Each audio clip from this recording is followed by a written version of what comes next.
Hi guys, welcome to my channel. My name is Scarlett, and on today's video we'll be delving into the scientific literature of back training to answer questions like what type of lat pull downs activate the back muscle the most. Coming up.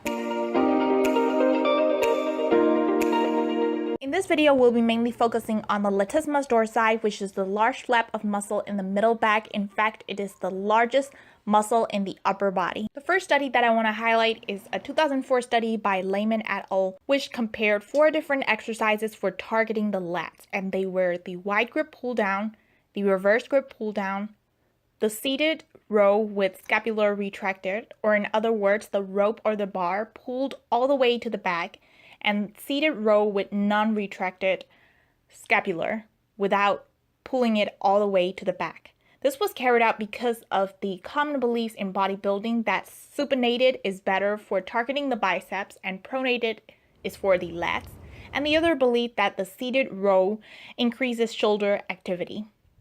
This was carried out on 12 male subjects with 10-second isometric hold for the same weight. The study results were that the seated row with scapular protracted, which means shoulder pulled not all the way to the back, was best for activating the lat. In fact, it was better than the wide grip pull down and the reverse grip pull down.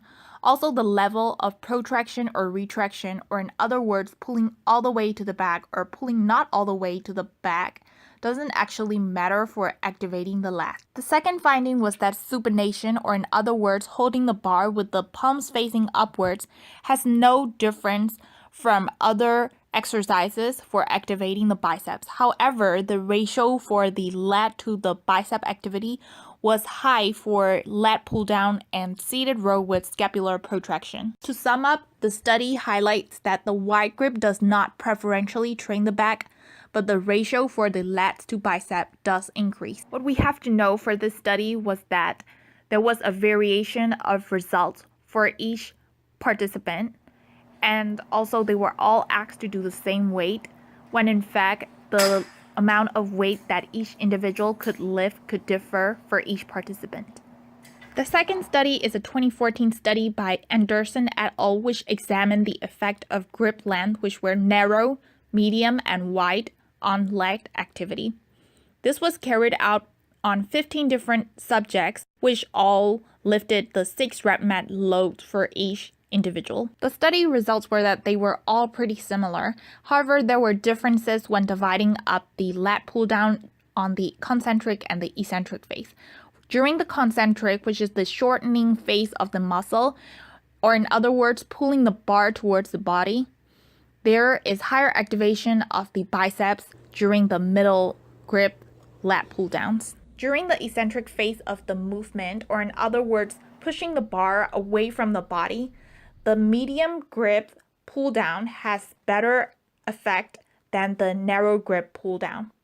However, we have to know that in the wide grip pull down, only a smaller load can be applied. As we can see in a pull up, it is harder for us to do a pull up than in a chin up when the grip is narrower. All in all, this study shows that the medium grip has the highest activity for activating the lats across all muscles of the back. And this was in contrast with one of the study previously in the literature, but Anderson et al. Pointed out that this could be because they were accounting it for the arm rotation rather than the grip length. The last study that I want to highlight is by Lux et al. 2010, which compared the effects of different positioning of the arm on the lat activity, which were the wide grip pronated, wide grip supinated, narrow grip pronated, and narrow grip supinated.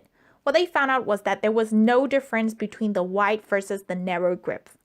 However, what they found out was that the pronated, or in other words, pulling the bar down with the palms facing downwards, was better for latissimus dorsi activation. However, the study also pointed out that in this study, the subjects were moving this in an isotonic, which is more similar to the bodybuilding style, and not isometric, where they were holding at a specific exercises for a certain period of time. Overall, after looking at the scientific literature, it seems apparent to me that the medium grip could be the best for activating the lat activity more than the wide grip and the narrow grip. And the other conclusion that I've come to is that the seated row with scapula protracted, or in other words, not pulled all the way to the back, can be another option for activating the lats during your workouts as well. Thank you so much for watching. I hope you enjoy my scientific back workout video. And if you do enjoy it, please give it a thumbs up and don't forget to subscribe to my channel. If you also want to see more scientific videos, then let me know in the comments down below. I hope you enjoy it and see you later.